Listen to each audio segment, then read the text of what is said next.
Race 4 is the first leg of the triple trio with a jackpot as well. We'll get to that in a moment. Let's look at the field first, though. Over the 1650, headed by Ultimate Dream now with a scratching of Multi Go-Go. Gentry, runner-up last time out behind Merigo and Win for Charity's behind the judge, as was Charity Wings, finished third. Jolly Gaines from Barrier 3 will probably roll forward. He finished fourth to the judge last time out. Smart Baby was beaten favourite last time out. Gold Velvet, very impressive winner last start, as was Pearl Warm. They both go up in class. Down to C Pearl. She's eligible for Class 5, but Victor Wong takes £10 off. No weight on his back at all. Yeah, the late defection of Multi Go-Go just makes this a slightly different speed map to what it could have been. 1650 first race over that trip for the night as well. Jolly Gaines, though, was forward in his previous run, and I expect something similar here from a good gate with Moreira aboard. Perfect Choice showed speed last time at lowest form, leaves a bit to be desired.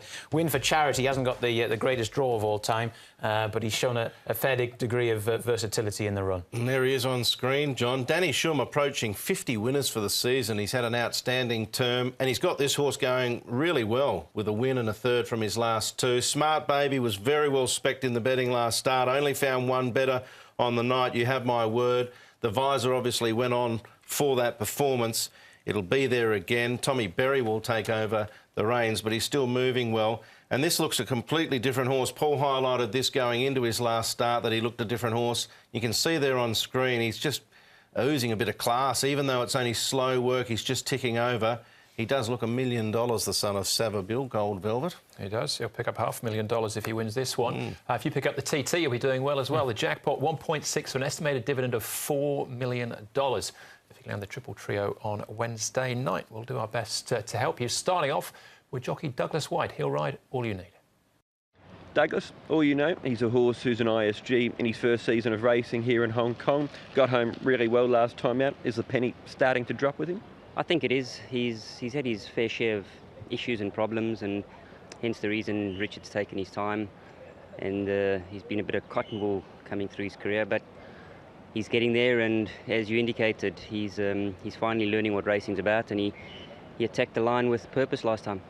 Is he a horse who's going to be suited by these longer distances now that he's stepped up to the mile recently? I think the mile's probably what he wants. I don't think maybe a tad further, but probably a mile is his pet distance. I think the go for him is that there's a bit more give in the ground at Happy Valley, so he tends to let down a bit better. Just as far as his racing pattern is concerned too, last time he got back but you were drawn wide, was it by circumstance, or is that the way you think he's best ridden? I think he's best ridden that way. I don't think he's the kind of individual that can withstand pressure from the word go. He's, as I indicated earlier, he is a bit soft, and he's been in cotton wool for a while. So I think being ridden quieter and given the opportunity to find the line is probably the way to ride him. And just looking back at the weekend, well done on the win with Starshine. That looked to mean a bit to you, crossing the line. Yeah, any winner helps, but I've been on him every day, and it means a lot with horses like that. But he just would have been a good thing beaten, and you never want to go home and say should have, could have, would have. It's when the gap eventually eventuated. It was just nice for a young horse like him to see him attack the line and do what he does best. Yeah, it's a good winner, and that, of course, was All You Know, not All You Need. And while we're correcting, I think... I might have mentioned Aero Velocity earlier on instead of Aero Luminance, but easy done, isn't it? It is, absolutely. All right, so pretty good chance there for All You Know. Let's look at Gold Velvet. This was in Class 5, and he was a class above.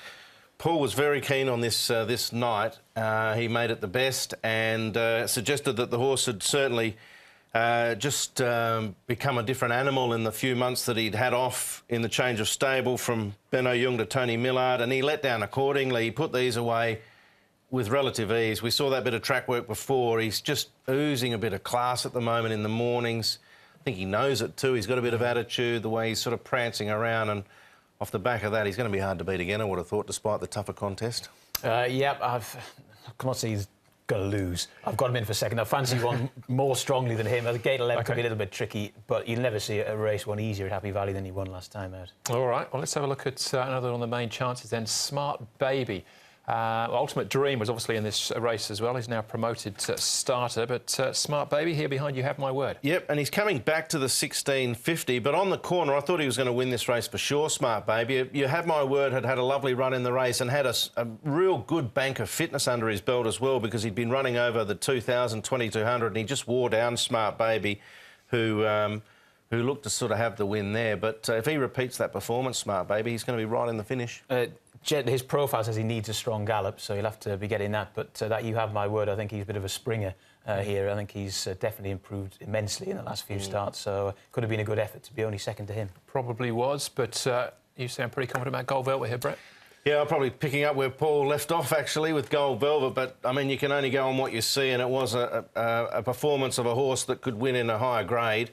And here he is in a higher grade, so I just think he'll be ridden patiently. If he lets down like he did last start, he'll be extremely hard to beat.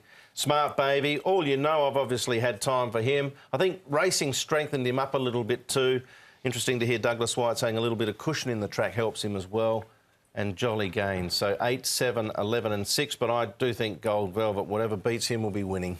Well, I'm going to go with Charity Wings here, horse number 4. His last 2 runs, for different reasons, have been very, very good. And I just think he's running at the peak of his abilities at this point in the season. Gate 6 with Keith Young aboard takes an extra couple of pounds off. I think he's certainly good each way value.